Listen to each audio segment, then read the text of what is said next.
Mr. President, thank you so much. President Niinistö, I have a question for you as well, but if I could start with President Trump. In the middle of Hurricane Harvey hitting on Friday night, you chose to pardon former Sheriff Joe Arpaio. I wonder if you could tell us what was behind your thinking for issuing a pardon for the sheriff, and as well, what do you say to your critics, even some in your own party, who say it was the wrong thing to do? Well, a lot of people think it was the right thing to do, John. And actually, in the middle of a hurricane, even though it was a Friday evening, I assumed the ratings would be far higher than they would be normally. You know, the hurricane was just starting. And I put it out that I had pardoned, as we say, Sheriff Joe. He's done a great job for the people of Arizona. He's very strong on borders, very strong on illegal immigration. He is loved in Arizona. I thought he was treated unbelievably unfairly when they came down with their big decision to go get him right before the election voting started, as you know, and he lost in a fairly close election. He would have won the election, but they just hammered him just before the election. I thought that was a very, very unfair thing to do. When I mentioned him the other night, you saw the massive crowd we had. The people went crazy when I said, what do you think of Sheriff Joe, or something to that effect. The place went absolutely crazy when I was in Arizona last week. And as far as pardons are concerned, I actually did this just before the meeting because I assumed that somebody would ask me the question. I didn't know it would be you, as you can attest. You didn't even know you were going to be called. But I thought I would. And, you know, Sheriff Joe is a great veteran of the military, great law enforcement person, somebody that's won many, many elections in the state of Arizona. But I wanted to look at some of the other people that were pardoned over the years. And if you look at, as an example, President Clinton pardoned Mark Rich, who was charged with crimes going back decades, including illegally buying oil from Iran while it held 53 American hostages, wasn't allowed to do that, selling to the enemies of the United States. He was pardoned after his wife donated hundreds of thousands of dollars to the Clintons. Then you have dangerous criminals. President Clinton pardoned Susan Rosenberg, a member of the Weathered Underground, charged as part of a bank robbery that led to a guard and 2 police officers being killed. Drug dealers. President Clinton commuted the sentence of Carlos Vignali, a central player in a cocaine ring that stretched from California to Minnesota. Criminal leaker. You've heard the word leaker? President Obama commuted the sentence of Chelsea Manning, who leaked countless sensitive and classified documents to WikiLeaks, perhaps and others.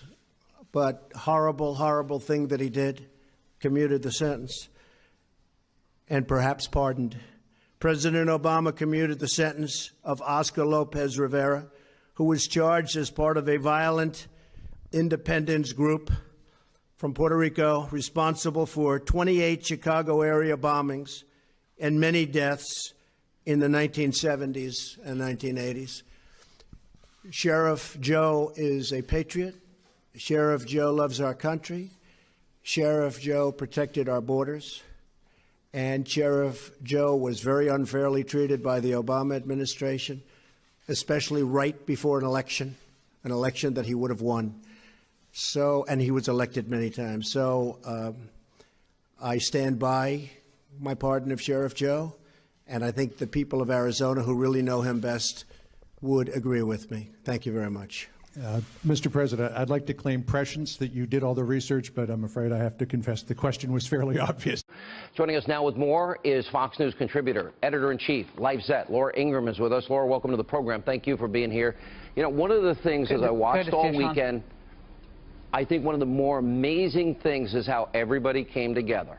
Neighbor helping neighbor, local government, federal government. It seemed like everybody got the message. We're on the same page. Otherwise, this could have been a catastrophe that we couldn't even describe. It would be indescribable. I mean, the costs now are prohibitive in terms of what we're talking. Oh, yeah. Sean, to think that the FEMA director has only been in place since June. He was nominated in April, only been in place for a few months, and he's tasked with managing one of the worst natural disasters, if not ultimately the worst, that our country has ever seen. I mean, So the preparations were underway. I happened to be in Corpus Christi on Wednesday night, and when I was there, the people weren't all that, exercised about the storm. They thought it was going to be a bad storm. They hoped it would, not be as bad. But people were very calmly going about the process of preparing. And there wasn't a lot of, there wasn't a lot of politics involved. It was just, we have a job to do, and we're going to do it. And from Greg Abbott, the governor, to Dan Patrick, the lieutenant governor, to the coordination with Homeland Security, FEMA's under Homeland Security, local officials, all the volunteers from churches, synagogues, mosques, from all over the country who are pouring in. That really does remind you of the best of this country. We're self-sufficient, except sometimes we need help.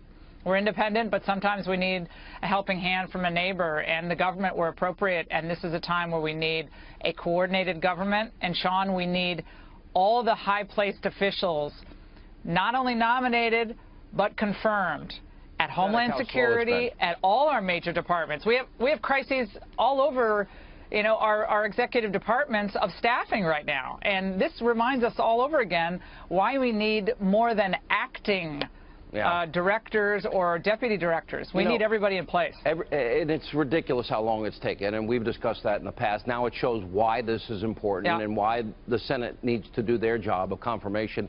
I want to play for you a montage of some of the incendiary comments. We're literally Friday night, a night that all of America is going to be watching television.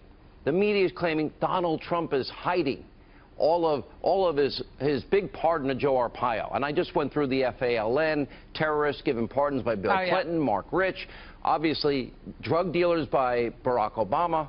And I'm thinking, here's a guy that served in law enforcement 50 years. The whole country's going to see it. The media acts like it was a Friday dump, which Clinton and Obama were masters at. And watch, we're literally an hour and a half away from the biggest hurricane that they've ever seen and the most rain they've ever seen in the area. And watch how insane the media in this country is. And you can't make this up. Watch this. Somewhat under the cover of the first natural disaster of his presidency, a Category 4 hurricane making landfall in the United States. The president and this White House are out tonight with several controversial bits of news. The White House says the president is focused on the storm, but overnight it made news on a number of fronts, including on some controversial issues. Maybe he can't stand not being the lead story. Yeah, I think he didn't want to be usurped by Hurricane Harvey. He needs to have his name in the news cycle. Well, you like to get lectured by Lion Brian Williams about dead bodies floating outside of the Ritz where there's no water. We're going to get lectures from him about honesty. Well, I think it's funny. Sean, the idea that Donald Trump has to wait until a hurricane to do something that the media will find offensive is just a total knee slapper. I mean, Donald Trump sneezes the wrong way, and the media are all over it. There was actually a chyron today on another cable channel that said something like, Trump decides to go to Texas despite possible disruption. A few days ago, they were somehow claiming, even though he was all over the issue and the emergency, that he wasn't engaged enough. Now he's going, and they're criticizing him for that. So the man cannot win, no matter what he does. This is being handled as well as a cataclysmic event such as this can be handled. I really don't know what else could be done at this point, given the enormity of the problem. But the idea that they're complaining about the Arpaio pardon taking place when the president clearly said he was going to pardon them. I mean, would it have been better for the media if he pardoned them next week? Would they have been more judicious in their analysis? I don't think so. We've got videotape of FALN members making bombs. They killed people, and Clinton pardoned them. We need lectures from them like we need a hole in the head. Now, there was more violence. There was more violence in Berkeley, California this weekend. Let's roll some tape. Antifa protesters. And even the Washington Post, as abusively biased as they are, noted this for what it was. They said right wing. It's a bit of a pejorative, but I got to give them a little credit that they pointed out that they were peaceful protesters. What are we learning about this group Antifa, the violence they're involved in, and what they're trying to stir up in the country? Yeah, this is pernicious, Sean. This Antifa group is designed and carries out one agenda. That is to terrorize Americans with whom they disagree, terrorize them away from speaking out and exercising their free speech rights. They want to terrorize communities in which they operate. That's what they did in Berkeley. When they have helmets and sticks, the police Laura, didn't do enough either. Well, I mean, that's the same thing, you know, and I praise the Boston protesters. They were peaceful. When a couple tried to turn on some Trump supporters, the overwhelming 99% said, knock it off, no violence. They were protesting against racism and bigotry. I applaud them. And we all stand against that. The peaceful left, the peaceful left has to shut this down because it's going to really hurt. It's going to really hurt the cause of, you know, whatever the cause of the day is of the left. It's going to hurt them.